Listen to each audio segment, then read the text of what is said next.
Dans un épisode des Simpsons, Homer essaye de construire un barbecue, mais dû à sa maladresse qui amène à de la panique et ensuite de la colère, il finit par se retrouver avec un tas de tuyaux, ciment et de briques inutiles. Il tombe sur une propriétaire de galerie d'art et elle voit en ce désastre quelque chose de fascinant, disant que c'est une œuvre qui illustre l'émotion d'un homme frustré et dépense une grosse somme pour se le procurer. Homer étant Homer, il s'auto-persuade d'être un artiste et essaye de créer d'autres œuvres dans le même genre, le tout en essayant d'en tirer profit. Mais aveuglé par une idée préconçue de ce qu'est un artiste qui l'amène à juste répéter la même chose, mais sans la spontanéité d'origine, il finit par faire des trucs qui n'intéressent ni le public lambda, ni les critiques intellectuelles qu'il avait su convaincre avant. Homer, il n'aime que ce qui est nouveau et qui choque. Ce matériel ressemble à votre première œuvre. Vous êtes passé du grandissime au nullissime. Appelez-nous quand vous en serez au kitsch.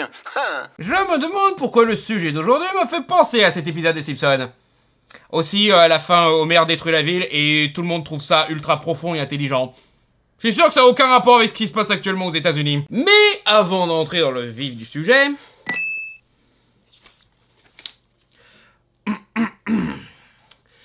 Tank. War Thunder est un jeu militaire MMO où vous pouvez piloter un tank, un bateau, un avion, un hélico et bien d'autres vaisseaux de guerre style 1920 parmi plus de 2500 véhicules parmi 10 nations, dans une grande variété de situations de combat et avec des spécificités précises et des customisations variées. Bateau.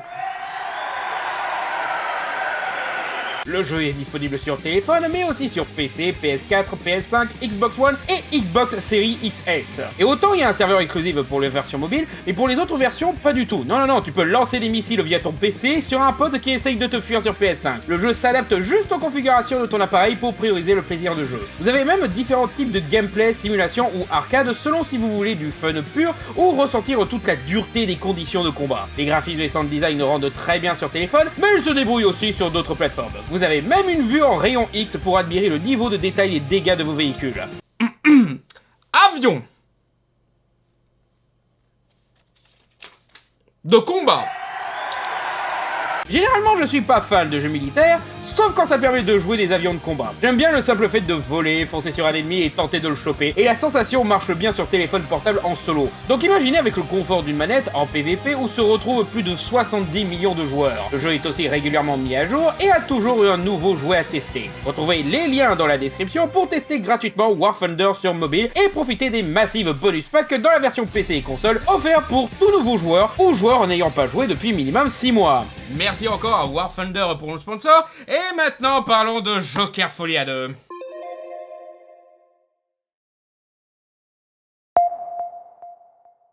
Joker Folia 2 s'est fait défoncer par la critique, se plaçant peut-être pas comme étant le pire film basé sur un comics de l'année, coucou Hellboy l'homme tordu, ni même le pire film de l'année, coucou l'Empire, mais clairement comme le plus décevant, et a fait un énorme four au box-office, rapportant que 206 millions au box-office mondial, autant que The Marvels, là où le premier avait atteint le milliard. Ce qui fait encore plus mal quand on voit que là où Joker premier du nom a coûté que 55 millions à produire, très bas budget comparé au reste de l'industrie des films de super-héros, Joker Folia 2 a coûté plus de 200 millions. Autant que Black Panther, Les Gardiens de la Galaxie 2 ou Spider-Man No Way Home. Et plus cher que The Suicide Squad, Shang-Chi, Birds of Prey, Thor Ragnarok, Aquaman, Madame Web ou Morbius. Ou encore des films non super-héroïques, mais bien plus travaillés visuellement, comme Furiosa, Dune 2, The Creator, n'importe quel épisode de la planète des singes, Mission Impossible du premier Fallout, Alien Romulus, Le Cercle des Neiges, The Substance, Challengers, Pauvres Créatures, Egalopolis, Weird The Al Yankovic Story, Hundreds of Beavers. Où est le pognon, les Bobski? Où est le pognon, les Bobski? Certains cinéphiles essayent de défendre Joker Folia 2. Je ne serai pas un de ces cinéphiles. Ce film est, à mon sens, le film de merde qu'on craignait que le premier Joker serait. Je comprends que certains apprécient le fait qu'un film qui lorne du côté de l'autorisme ait pu survivre dans le milieu si calibré du film de super-héros. Mais à ce stade, Les Gardiens de la Galaxie 3 est bien plus autoriste et personnel. Et surtout, il ne passe pas à côté de son sujet, aussi blockbusteresque soit-il. Mais à cause de l'empoisonnement du puits qu'on appelle les discussions sur le cinéma, qui veulent transformer tout et n'importe quoi en panique morale réac, je suis obligé de le défendre sur certains points conceptuels. Le film est en effet nul, mais pas pour les raisons qu'on dit. Blâme pas la musique. Beaucoup mettent la nullité du film sur Lady Gaga, ce qui est faux sur 1 milliard de points. Déjà, elle est là qu'en tant qu'actrice, pas productrice, pas réalisatrice, pas scénariste, elle a même pas écrit les chansons. Mais aussi, le personnage d'Harley Quinn ne sert à rien et n'a quasiment aucun rôle actif dans ce film. Ce qui est d'ailleurs un point beaucoup plus critiquable, parce que Joker folie à deux, non, folie tout seul en tôle. Et encore folie, Harley sert surtout d'avatar pour les fans du Joker, plus fascinés par la figure que par l'homme. Donc, ironiquement, les fans toxiques obsédés par le premier film détestent Harley alors qu'ils sont exactement comme elle. Mais à part ça, elle n'accomplit rien à part remettre Arthur au stade où il était à la fin du premier film. Parce que oui, ce con de film répète la même évolution de personnage pour son protagoniste. Ça alors, Todd Phillips qui fait une suite qui fait que répéter le premier film, comme on aurait pu le prévoir. Ça a recommencé. Elle ne fait pas de mal à Arthur, elle ne détruit pas sa figure de puissance, au contraire, elle veut conserver cette figure et le quitte à la fin quand ce dernier ne veut plus être le Joker, donc le problème n'est pas Lady Gaga. Le problème, c'est qu'ils ont très mal pensé le personnage d'Harley Quinn et n'ont pas su lui donner un rôle actif. Ça alors, Todd Phillips qui sait pas écrire un personnage féminin, mais comment ça se peut? Les scènes avec elle sont, du coup, chiantes et inutiles. Donc oui, je comprends qu'on l'associe à la nullité du film. Mais ça reste con de le reprocher à l'actrice et pas aux scénaristes qui ont fait de la merde avec ce personnage. Je suppose qu'il lui reproche surtout d'être responsable de la partie musicale du film, mais c'est encore plus con comme reproche. Lady Gaga n'est pas venue durant le tournage pour forcer à faire un film comédie musicale à sa gloire. Elle a joué dans des films non musicaux, vous êtes au courant? Et si elle avait vraiment tenté ça, eh ben elle aurait foutu ses chansons à elle, ou des chansons originales qu'elle aurait écrites, pas un jukebox d'un genre musical qu'elle n'avait quasiment jamais fait du reste de sa carrière. J'en viens à ceux qui disent que le film est nul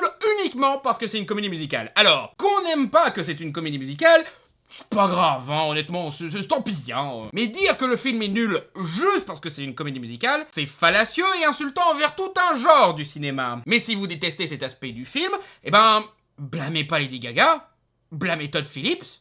C'est lui qui a eu l'idée d'en faire une comédie musicale. Le mec, il a annoncé que Joker 2 serait une comédie musicale Day One. J'avoue, j'ai jamais été chaud pour une suite à Joker.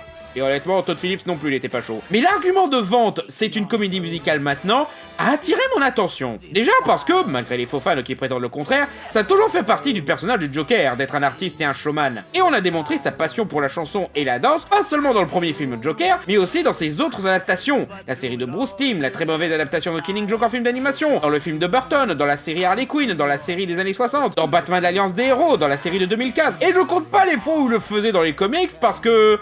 y a pas de son dans le papier. Mais il danse et chante, oui. Je veux dire, j'ai vu personne critiquer la séquence dans Arkham Knight où le Joker chante et danse. Au contraire, c'est devenu un des meilleurs moments d'un jeu à la réception partagée. Mais le point qui m'intéressait le plus, c'est... comment ils allaient mettre ça en scène?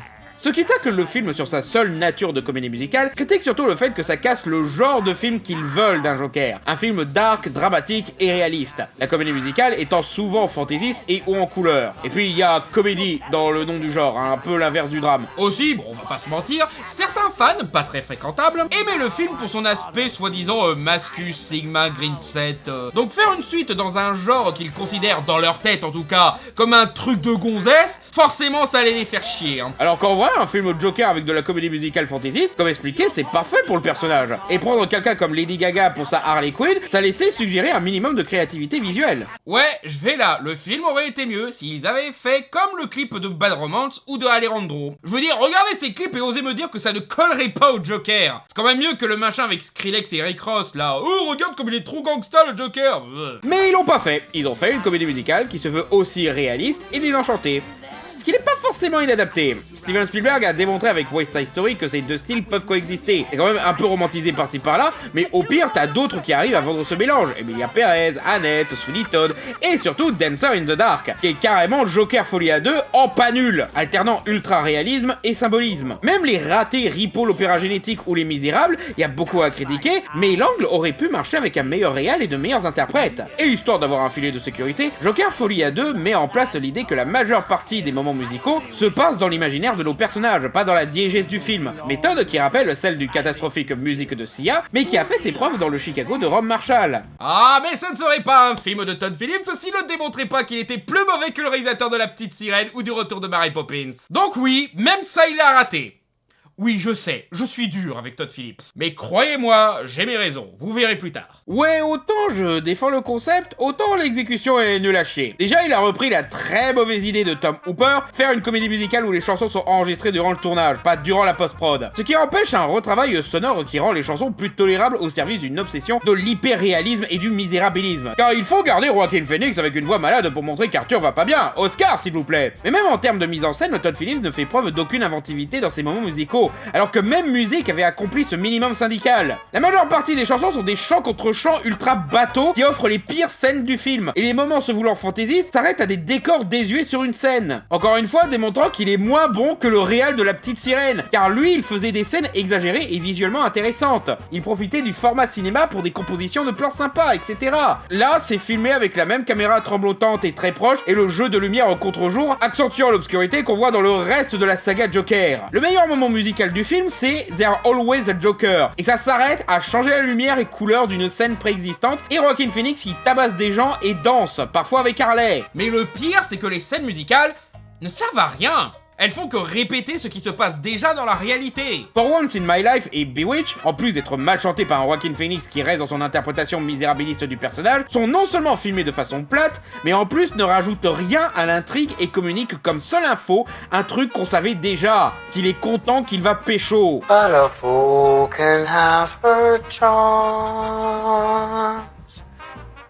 Même Alfred chante mieux que ce type. When You're Smiling, pareil, sauf que ça dit at the end. To Love Somebody, There's Always a Joker et Gonna Build a Mountain se passent dans l'imaginaire des personnages, donc n'ont aucun impact dans l'histoire et font que dire ce qu'on sait déjà, qu'ils sont amoureux et qu'ils emmerdent le monde. I've Got the World on a String aurait pu servir à montrer l'ascension d'Harley Quinn, mais comme le personnage ne devient rien du tout, ça tombe à plat. Oh merde! Oh, c'est con ça! If You Go Away, c'est la version anglaise de Ne me quitte pas, donc je vous laisse imaginer à quel point je la prends au sérieux celle-là. Ne me quitte pas! Close to You est la pire, car la mise en scène est tellement plate qu'elle rend la scène embarrassante. Et perso, j'associe trop la chanson à Homer et Marge dans Les Simpsons, ce qui fait que je la prends encore moins au sérieux. Et encore une fois, ça dit ce que le reste du film dit déjà, car Harley convainc Arthur qu'elle l'aime vraiment. Et encore, je parle pas des chansons à peine fredonnées, genre Get Happy, qui ne sert qu'à me rappeler la fois où Dr. Hawks a fait une scène musicale bien plus ambitieuse, mieux menée et mieux chantée avec cette même chanson. Les seuls que je peux qualifier de serviables narrativement sont If My Friends Could See Me Now, car dans celle-ci, Arthur et Harley tentent de s'évader, s'avouent leur amour et se font remarquer par les journalistes, ce qui reviendra plus tard dans l'intrigue. Et la reprise de That's Entertainment, scène très moquée car elle résume parfaitement l'opinion des gens à propos de ce film. Parle-moi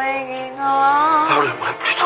Arrête de chanter, parle-moi. Mais au moins, elle sert en vrai à bien montrer que les deux esprits ne s'accordent plus du tout. Harley reste dans son univers musical, là où Arthur est revenu à la réalité sans chanson. Certains diront que les chansons qui servent à rien, c'est un problème intrinsèque au genre de la comédie musicale. Mais c'est complètement faux. Et pour le démontrer, prenons une bien meilleure comédie musicale que Joker Folie à 2, Descendants 4, l'ascension de Red. Oui, je sais. C'est très désavantageux pour Joker Folie à 2 d'être comparé à une telle supériorité artistique. Et je suis qu'à moitié sarcastique. Les chansons dans Descendants 4 ont non seulement un meilleur travail graphique et de meilleure chorégraphie, par défaut car elles en ont, elles, ce sont même les meilleurs moments du film en termes de fun et d'énergie, mais surtout, les chansons sont pas gratuites, elles servent l'histoire. Red sert d'introduction au personnage principal et met en place son quotidien de rebelle. Love and It montre la reine de cœur imposer sa philosophie défaitiste sur l'amour c'est nul, soit une connasse c'est mieux, créant encore plus une séparation entre elle et sa fille Red, et permet aussi de mettre en place sa backstory en commun avec Cendrillon. Fight of Our Life sert de transition entre les deux personnages principaux qui passent d'ennemis à alliés, littéralement elles s'accordent leur violente, donc faire de cette scène une chanson c'est une très bonne idée. Life is Sweeter sert à montrer que la jeune reine de cœur était très gentille dans le passé et apportait le bonheur autour d'elle, le tout en présentant le reste de sa classe, y compris les brutes. Perfect Revenge, c'est le pudding à l'arsenic du film, donc ça sert à montrer les méchants mettre au point un plan. Et Get Your Hand Dirty sert à montrer que la jeune Cendrillon est pessimiste et sert de discussion entre elle et sa fille sans qu'elle sache que c'est elle, ce qui sert l'arc de cette dernière de se permettre de faire des choses illégales pour le bien commun. Donc ouais, Descendants 4, le téléfilm Disney Channel débile qui ne sait pas où il va narrativement et qui n'existe que pour vendre des poupées, est techniquement, en termes d'efficacité narrative de ses chansons, une meilleure comédie musicale que Joker Folie à 2. C'est un peu comme si le film aurait dû avoir ses propres chansons originales, au lieu de reprendre des chansons préexistantes qui ne colleront pas du tout à l'histoire que veut raconter Todd Phillips. Et pour Descendants 4, je n'ai pas trouvé beaucoup d'informations sur la production du film, je n'ai pas trouvé le budget de ce film pour vous dire, mais je prends le pari de dire que c'est beaucoup moins que 200 millions de dollars. Où est le pognon, les Bobski? Où Où est le pognon, Lebowski? Je veux dire quoi, tout le budget est parti dans l'ego de Joaquin Phoenix et Todd Phillips? Dans la licence des chansons? Dans la séquence animée par le réalisateur des Triplets de Belleville qui sert à rien? Non, vraiment, ils sont allés chercher le réalisateur des Triplets de Belleville pour faire cette séquence. Et oui, c'est pour ça que c'est la meilleure séquence du film. Alors que comme les chansons du film, son apport narratif... Entre ça, les acteurs, la direction photo, les musiques, vraiment un gâchis de talent ce film, hein. Mention spéciale à l'excellent Brendan Gleeson, qui est aussi sous-exploité, et qui avait pourtant joué dans un bien meilleur film carcéral, Paddington 2. Paddington 2 est incroyable. Je te l'avais dit, couillon. Et ouais, comme on a une bonne partie du film qui fait du surplace pour des moments musicaux nuls, on se retrouve avec un film où pas grand chose ne se passe. En fait, le plus surprenant avec ce film, c'est qu'il est moins ambitieux et riche que le précédent, malgré que le budget est plus que triplé. Dans le premier film, t'avais une multitude de décors, dans le second, tu passes les 3/4 du film à l'asile, et le reste c'est au tribunal, dans une voiture, ou le même putain d'escalier. C'est bizarre, j'ai toujours cru que l'un des gros avantages des films carcéraux, c'est que t'avais des décors préfaits dont tu pouvais profiter sans faire de grosses dépenses sur les décors. Il doit être là, dans le fond quelque part, refais voir. Là où le premier film avait une ville entière sombrant dans la folie, là t'as juste une manif qui tourne mal. Les seuls moments du film où ça bouge, c'est la tentative d'évasion du couple et l'explosion du tribunal. Et encore, ça m'étonnerait que tout le budget soit parti dans ces deux trucs-là. Et là où le premier film était sur la chute psychologique lente d'un personnage qui voit le monde autour de lui devenir de pire en pire, celui-là c'est juste un con qui attend son procès, fait son intéressant, et laisse tomber quand il a subi la violence de trop. Genre, ce film aurait pu être le troisième acte du premier film Joker, tant ce qui se passe peut se raconter en une demi-heure, et qu'elle n'apporte pas grand-chose. Donc ouais, ce film étale beaucoup trop le peu de choses qu'il a raconté sur une tartine trop grande. Et il échoue complètement à tous les genres qu'il essaye d'adapter. Donc, pourquoi des gens défendent quand même ce film ?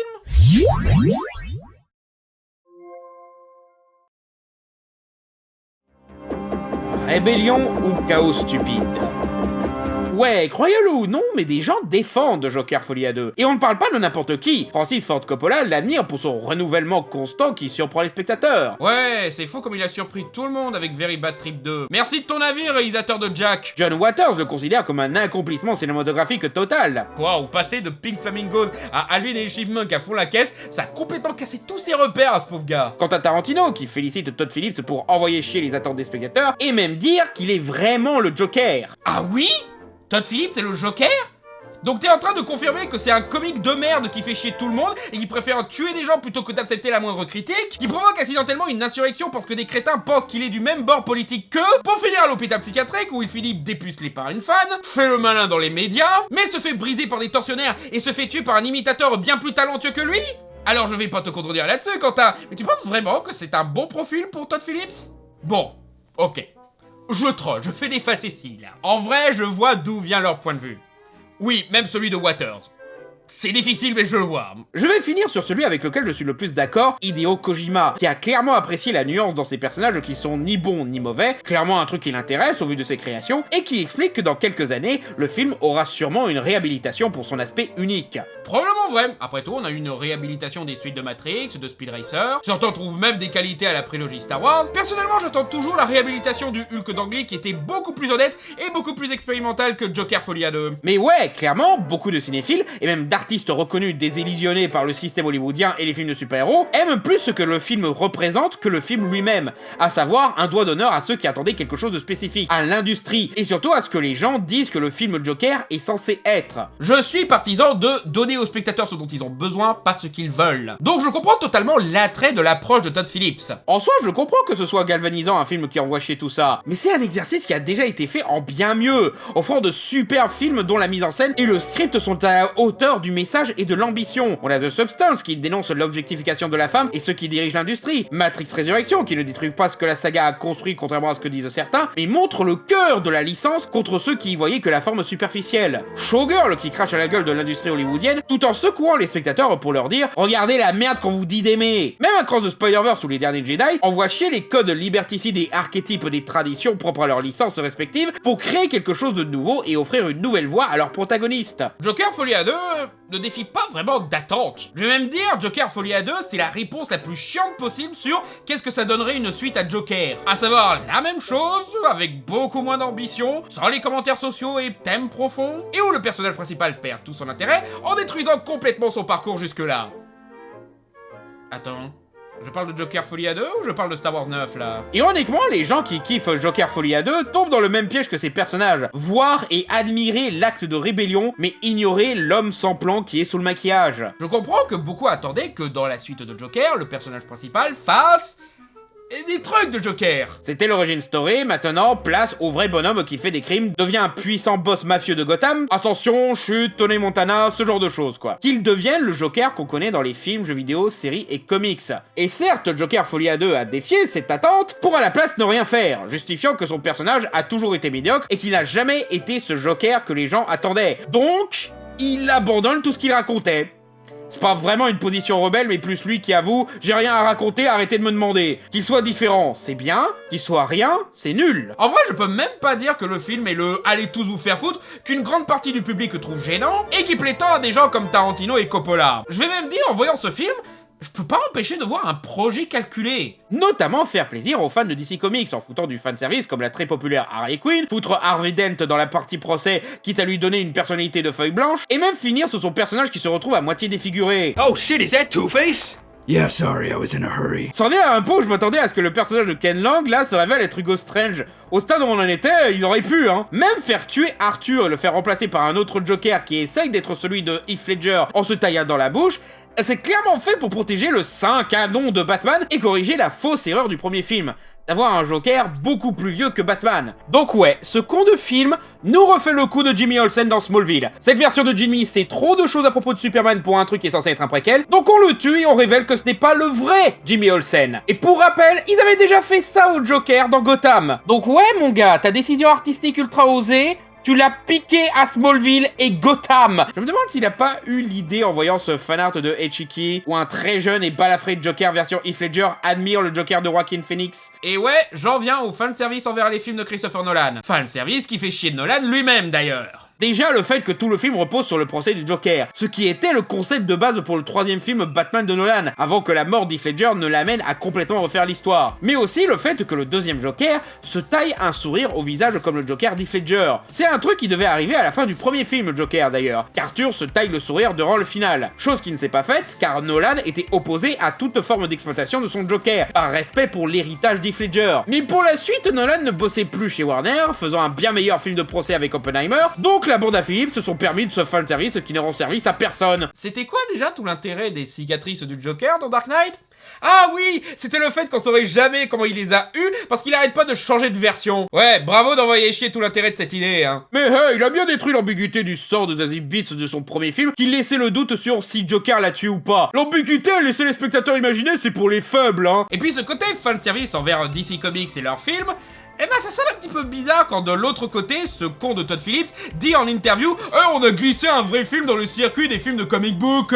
Ouais, tu prends de haut les comics que tu adaptes tout en faisant du fanservice gratuit sur ces mêmes comics. T'es aussi subversif qu'un réal du MCU. Vrai film, ouais, c'est pas du tout une attitude prétentieuse et insultante envers un médium comprenant des tas d'œuvres beaucoup plus profondes que l'intégralité de ta filmographie. Et tes références à Dark Knight, c'était des références à des faux films? Hein? Et Starkey et Hutch, c'est un vrai film peut-être? Non, parce que le jury n'a toujours pas délibéré là-dessus, hein. Mais là où il perd encore plus de sa subversivité, ce film, c'est quand il essaye de faire plaisir aux Oscars. Le premier Joker avait réussi à être nominé aux Oscars de 2020, chose très rare pour le genre du super-héros, mais encore plus rare pour Todd Phillips. Meilleur film, meilleur réalisateur, meilleur scénario adapté, meilleur montage son, meilleur maquillage et coiffure, meilleure destruction de panneaux sur la tête d'un con, et il en a gagné que 2. Meilleur acteur principal pour Joaquin Phoenix et meilleure musique de film pour Hildur Guðnadóttir. Et clairement, en plus du carton au box-office, ça a convaincu Warner et Todd Phillips de faire cette suite et de tout tenter pour choper plus de récompenses. On refait tout ce que les gens ont aimé dans le premier film, à savoir le misérabilisme qui permet une performance viscérale de Phoenix et la musique qui accentue encore plus cette ambiance dramatique.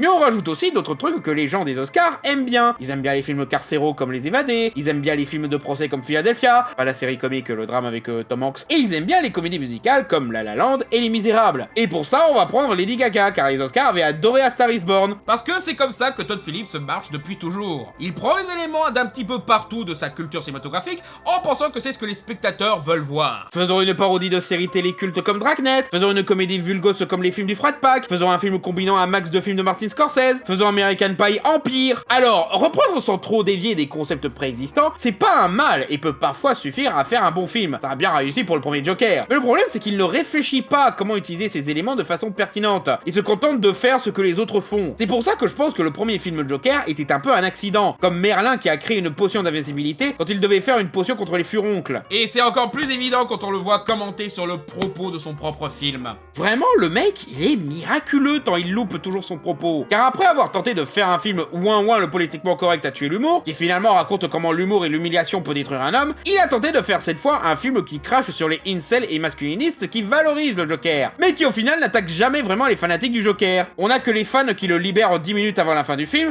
qui, je suppose, sont censés être gênants et pathétiques. Ils sont là que pour 30 secondes et on se concentre pas sur eux à ce moment-là. Et Harley qui, effectivement, encourage Arthur, et c'est tout. Donc on ne la voit pas se méprendre sur le Joker avant la toute fin. Et encore, c'est surtout Arthur qui la déçoit qu'autre chose. Le reste, on ne la voit pas déformer ou corrompre l'image du Joker, elle ne découvre pas que le Joker c'est mal, elle découvre juste qu'Arthur n'est pas le Joker, parce que le film attaque que Arthur pendant 99% de son récit. Et en le rabaissant sur quoi? Sur le fait que c'est un soy boy beta simp, qui est trop nul pour être le Joker, et se fait remplacer par un vrai Black Pill Sigma. Donc ouais, on craignait que Todd Phillips se fasse un film pro-incel avec le premier Joker, mais non!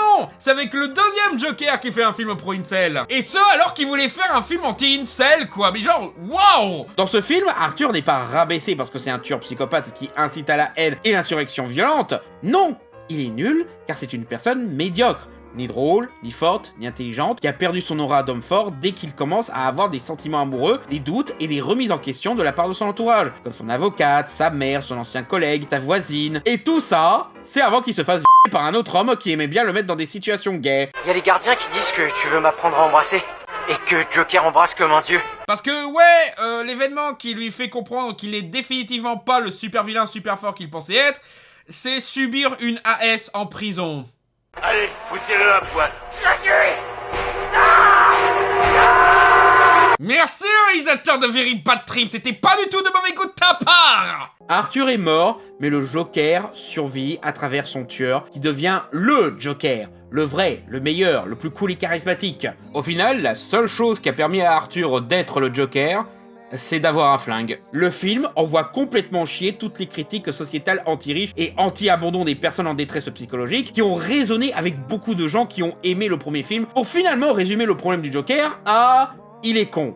Même pas fou, juste un con impulsif qui a piqué sa crise à la télé. Critique plus intéressante que le film est nul juste parce qu'il y a Lady Gaga dedans, pas vrai? Arthur est le seul responsable de sa merde, et on parvient à détruire le danger qu'il représente en lui collant des matons abusifs, contredisant le propos même du premier film sur le fait que cette même cruauté, par le même genre de brute, pousse à devenir le Joker. Tout ce qu'ils se disent, c'est qu'on va rester à notre place et encaisser comme des bons petits gars, et qu'on va pas devenir fous furieux comme des loups-garous. Y'a pas de Joker? Y'a que moi.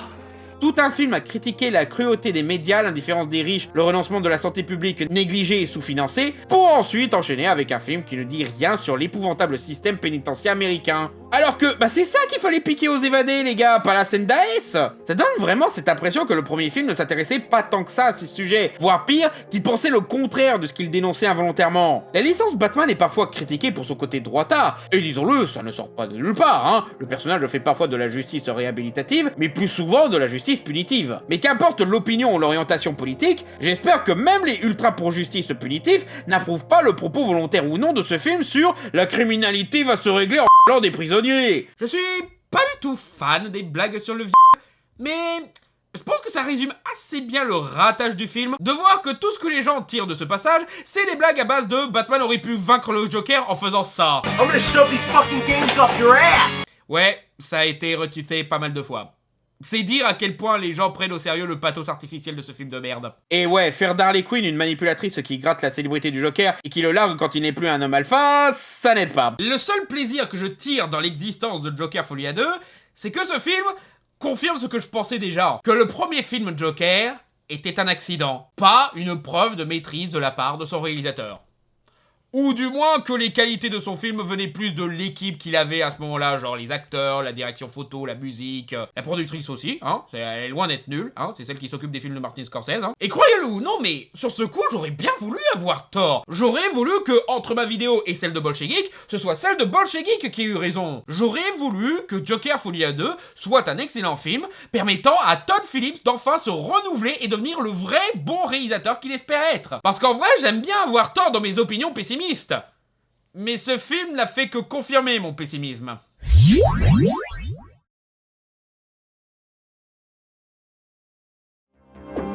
L'histoire d'un clown raté. Si vous vous souvenez de mon Fermez-la essai sur Joker, vous vous souvenez que bien que je disais beaucoup de bien du film, disant même qu'il était excellent, j'avais beaucoup à redire sur Todd Phillips. Parce que dans les interviews, il disait de la merde qui sabotait ce que son film racontait. Parce que ouais, un film qui montre que les moqueries et la constante humiliation publique poussent un mec à la folie meurtrière, ça dit pratiquement l'inverse de « on peut plus rigoler de nos jours à cause du politiquement correct ».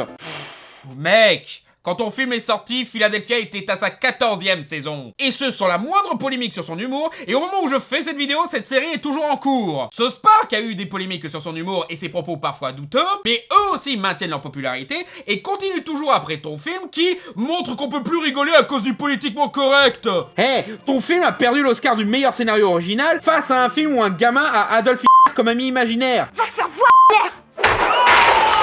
Et Joker Folia 2 s'est fait ratatiner au box-office par un film Deadpool produit par Disney. C'est comme si Pinocchio avait enfoncé son nez dans mon cul et se faisait un malin plaisir à mentir. La comédie existe toujours. Seuls des égocentriques qui ont perdu leur talent humoristique ou n'en ont jamais eu se plaignent que le politiquement correct a tué la comédie. Je ne suis plus dans le coup, quoi.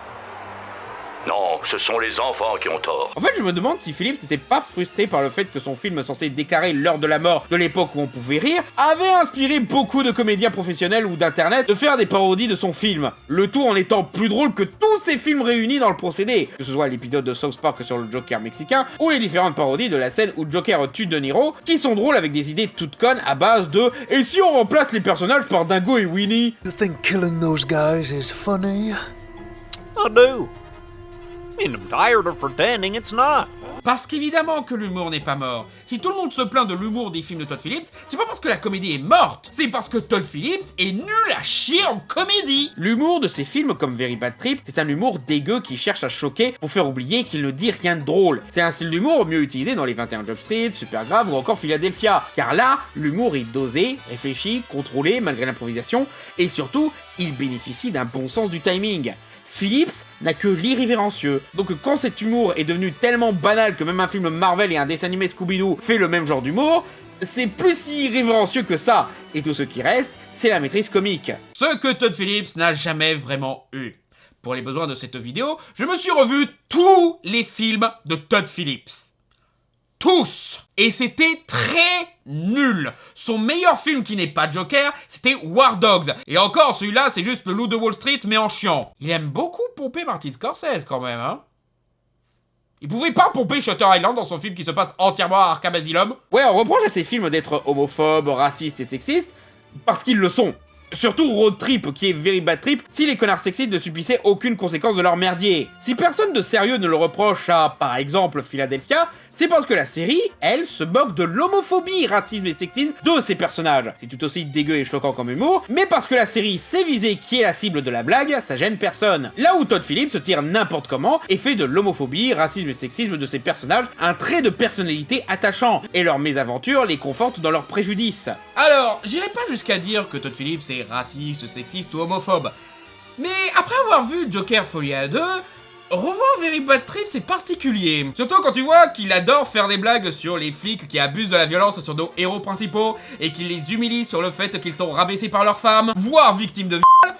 Ouais, c'était très probablement une idée de merde de confier à ce réalisateur-là la réalisation d'un drame psychologique, carcéral, où un mec s'y trouve une copine qui le manipule peut-être, et... vous savez... le truc que font les gardes là. En fait, l'épisode de South Park dont je parlais, il a pratiquement fait le Joker Folia 2 5 ans avant, avec un bien meilleur humour, une bien meilleure satire sociale et un meilleur propos sur le système carcéral qui sont plus inquiets des conséquences de leurs actes cruels que de leur moralité. Des gens débattent sur le fait que Todd Phillips pourrait être un artiste, un auteur. Et malgré tout mon mépris que j'ai pour sa filmographie, oui, on peut considérer que Todd Phillips est un auteur. Mais comme avec Michael Bay, auteur ne veut pas dire bon, ni même que ce qu'il raconte est pertinent. Mais il y a en effet dans son corpus une cohérence thématique, un style qui revient régulièrement. Mais ça va pas vous plaire du tout, je vous préviens. Revoir tous ces films m'a permis de constater une récurrence thématique qui confirme que c'est en effet un auteur, mais un auteur mascu. Et si vous voulez qu'on aglade, désolé les gens, mais vous poussez à mettre Joker dans un contexte d'analyse thématique qui tend à montrer qu'il est peut-être le film pro-mascu que les critiques craignaient qu'il soit. Ces films sont toujours sur des pauvres types. Ça peut être le beau gosse macho, le loser bizarre qui fait connerie sur connerie et emmerde tout le monde, ou le mec coincé. Voir les trois. Dans ces trois archétypes, le seul à avoir un arc concret, c'est le mec coincé qui est encouragé par son entourage à se décoincer pour être aussi merdique que les autres. Plus précisément, aussi débauché et régressif. Et les femmes dans leur histoire sont résumées à des objectifs à conquérir ou des obstacles au bonheur de nos héros. Peu étonnant de la part de celui qui collabore régulièrement avec Shapiro et Matt Walsh. Ouais, non, je troll à moitié. Shapiro, là, c'est Théodore Shapiro, c'est le compositeur. Et Matt Walsh, c'est pas celui auquel vous pensez, c'est l'autre Matt Walsh. Beaucoup moins que l'autre. Ça va devenir un labyrinthe. Oui, je confirme, beaucoup moins que l'autre. Road Trip est l'histoire d'un mec fidèle à sa petite amie depuis son enfance malgré la distance. Un soir, il se permet de la tromper pour se dépuceler et il part en road trip pour empêcher la preuve de son infidélité d'atteindre sa copine. C'est le même scénario que Road Trip, mais en pire. Car en road trip, le mec fait une connerie et il paye pour ça avec son voyage. Dans Road Trip, le film dit qu'il a bien fait de tromper sa copine, car tirer son coup est plus important que la romance. C'est pas mieux pour les autres personnages, entre le puceau qui a pour seul arc de se dépuceler et clamer son indépendance face à ses parents autoritaires, et Stifler dans le rôle de Stifler qui harcèle sexuellement tout ce qui passe, et qui même quand une de ses victimes retourne la situation, ça devient une récompense pour lui, car il se découvre un nouveau moyen de se faire plaisir. Je n'ai rien appris du tout. J'avais raison depuis le début. Je suppose que Todd Phillips voulait faire son équivalent année 2000 de la folle journée de Ferris Bueller, mais le mec coincé était coincé dans un rapport patriarcal toxique, et le connard était utilisé comme une figure de liberté contre des formes d'autorité étouffantes, les parents sévères, les autorités scolaires, etc. Et son but n'était pas d'abuser des autres, mais d'encourager la liberté. Mais dans les années American Pie, cette liberté s'est arrêtée à baiser. Et malgré quelques exemples de liberté sexuelle positive, notamment dans le tout premier American Pie, qui amène à une relation saine avec quelqu'un d'autre, ça a mené trop souvent à de l'objectification de la femme comme ici. Retour à la fac, c'est pire, car c'est une ode à laisser les mecs être célibataires, alcooliques et détraqués sexuels qui couchent avec des ados. Non, vraiment, ce con de film montre le héros principal coucher avec une ado, et tout ce qu'il trouve à dire, c'est... Oups. Starkey et Hutch confrontent les deux héros policiers en faisant de l'un un coincé procédurier et l'autre un ripou qui abuse de son pouvoir pour son plaisir personnel. Et le film encourage le coincé à se lâcher comme le ripou. L'école des dragueurs, le titre dit tout. Un mec coincé rejoint une classe spéciale pour être moins coincé, tenu par un connard séducteur mascu. C'est Fight Club mais sans la satire. Le connard séducteur est l'antagoniste de l'histoire car il essaye d'utiliser sa position et ses techniques de manipulation pour piquer la copine du héros, mais ça coince un peu car le héros ne le bat pas en restant une figure de masculinité positive et une version plus sincère de sa personne, détruisant ainsi le système et les croyances de son rival, comme l'ont fait d'autres comédies romantiques avec le même genre de situation, comme Hitch ou même Marie à tout prix. Non, il le bat en devenant un plus gros archétype de connard manipulateur et mascu que lui. C'est le premier diplôme que j'ai jamais donné. Félicitations. Waouh. Merci.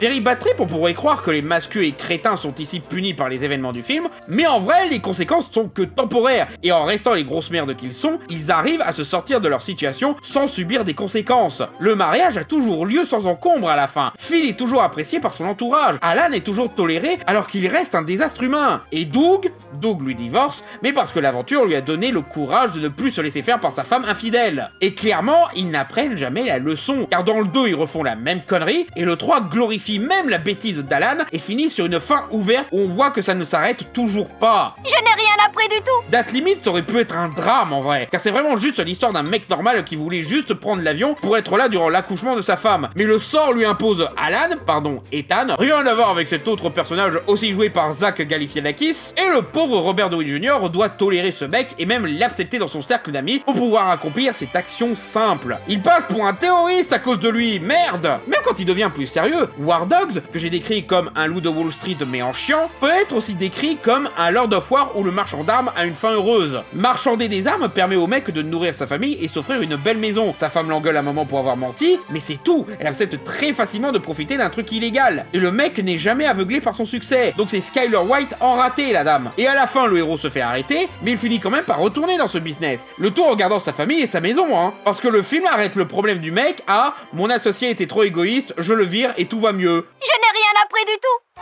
J'avais raison depuis le début. Donc si tu veux traiter Todd Phillips comme un auteur qui a un thème récurrent, eh bien on ne peut plus voir le Joker comme une vision désenchantée d'une société qui crée un serial killer. On voit un mec coincé comme Doug qui doit se lâcher, être le mec bizarre qu'il a toujours été comme Alan. Et la scène où il bute De Niro devient l'équivalent de la bande de masculins nuls qui bat l'autoritaire jaloux dans Retour à la fac. Enlève la musique qui force l'aspect dramatique et horrifique du film, et ça passe comme interprétation pour quelqu'un habitué à la filmographie de Phillips ou d'assez désespéré de trouver une figure de glorification masculine, même dans des films censés montrer leur autodestruction. Joker Folie à deux devient le seul film qui apporte une évolution à ces archétypes, mais comme expliqué, ils attaquent plus dans leur faiblesse que dans leur nuisance. Ça aurait pu être le film de la révélation, où Phillips découvre qu'il s'est fourvoyé dans cette idéalisation masculiniste et montre un Joker comprendre qu'il a inspiré et galvanisé les mauvaises personnes. En théorie, c'est ce qu'il prétend vouloir faire, mais il ne l'illustre pas vraiment. Il aurait pu mettre en scène un Arthur qui voit qu'il a créé un monstre avec Harley, ou exploiter un minimum l'information qu'elle vient d'une famille riche, genre exactement le type de personne qu'Arthur voulait détruire en devenant le Joker.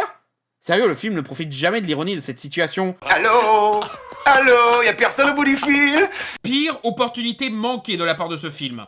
Ça et le fameux téléfilm sur l'histoire du Joker. Sans déconner, les personnages n'arrêtent pas d'en parler, mais on le montre jamais alors que, ce serait pertinent de le montrer en fait. Ça aurait été un bon angle d'attaque pour montrer comment une figure toxique est glorifiée par les médias. Mais bon, apparemment Todd Phillips n'est pas prêt pour l'autocritique, hein. Le film aurait pu montrer aussi que ce qui brise Arthur, ça n'est pas les gardiens qui le un témoignage accablant ou une quelconque représentation de l'autorité sociétale qu'il dit combattre, mais les fans du Joker qui ne lui donnent aucun soutien au réel amour, mais que de la haine, car c'est tout ce qu'il a partagé avec eux, une haine commune. Et en vrai, dans cet angle, ça aurait été un meilleur film, bien plus satisfaisant narrativement, car ça n'aurait pas dit « ce mec n'a jamais été le Joker, donc t'as vu 2 films pour rien », mais ça aurait amené à la conclusion logique et karmique de ce qu'il a fait dans le premier film, son équivalent au Parrain 2 en gros. Même la fin où il se fait tuer par un second Joker aurait été sauvée avec cet angle. Mais non, il faut protéger le Joker de ce bêta d'Arthur, donc Phillips préfère se saborder et rejeter tout ce qu'il a raconté pour ne pas avoir à admettre que le problème est la glorification de la masculinité toxique. Donc le voilà, votre artiste subversif qui envoie chier les attentes. Un mec qui préfère crever que d'avoir un propos pertinent.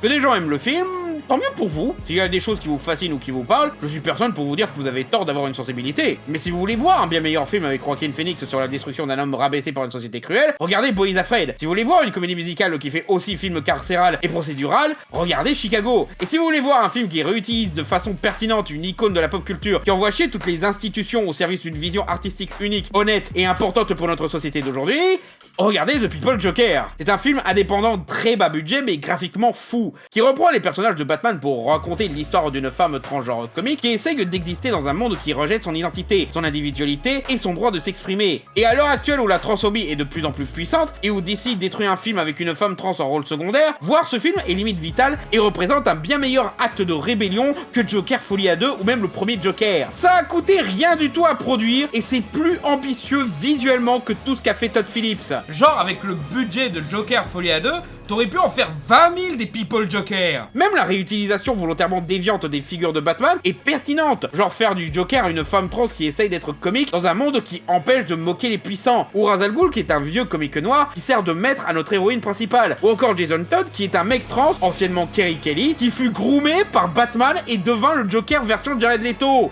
Genre, ouais! Vous vous souvenez de la fois où tout internet supposait que c'était un Jason Todd jokerifié parce que personne n'aimait cette photo? La réal a utilisé ça de façon pertinente. Ça vient clairement d'une vraie fan de Batman qui adore les films au point d'en reprendre des plans précis pour la référence jamais gratuite. Et elle ne s'enferme dans aucune règle ni aucun canon limité, afin de faire une vraie adaptation intéressante. Même sa forme hybride, les acteurs réels qui interagissent dans des décors de jeux FMV, avec des personnages en synthèse ou dessins volontairement mal faits, le fait qu'on passe du live action à l'animation 2D sous différents styles ou une séquence avec des poupées et figurines correspond avec le caractère changeant et iconoclaste de l'artiste. Ce film est tout ce que Todd Phillips espérait faire avec son vrai film. Une comédie subversive qui reprend la figure du Joker pour critiquer la société et il l'écrase avec un millième de son budget et sans tomber dans des écueils ou des reproductions de schémas sûrs. Non, là, c'est de la vraie prise de risque.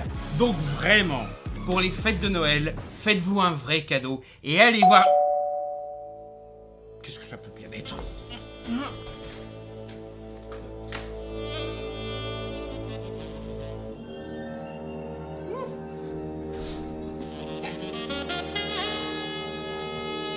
Ok, voyons voir ce que c'est.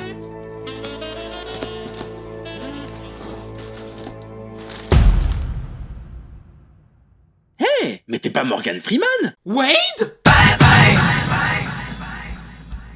Merci d'avoir regardé cette vidéo, j'espère qu'elle vous a plu. N'hésitez pas à vous abonner, liker, commenter et cliquer sur la cloche pour être prévenu des prochaines sorties sur cette chaîne, ou encore me rejoindre sur mes réseaux sociaux. Et si vous voulez soutenir cette émission, n'hésitez pas à aller sur mon Patreon, où vous y aurez accès aux versions non censurées de mes vidéos, notamment celles que vous venez de regarder, et à mon Discord privé, où on parle d'un peu tous les sujets, et où je tiens au courant de l'avancée du prochain Fermez-la, et même partage des exclusivités. Vous aurez aussi droit à des contreparties, comme des badges, mugs, posters, stickers, et même le choix d'un film à critiquer, pour mon émission Twitch tous les samedis à 21h, le vidéo club virtuel. Si vous voulez m'entendre défoncer un film, défendre un film, ou tout simplement donner mon avis, n'hésitez pas. Encore merci d'avoir regardé cette vidéo, et à bientôt sur Fermez-la.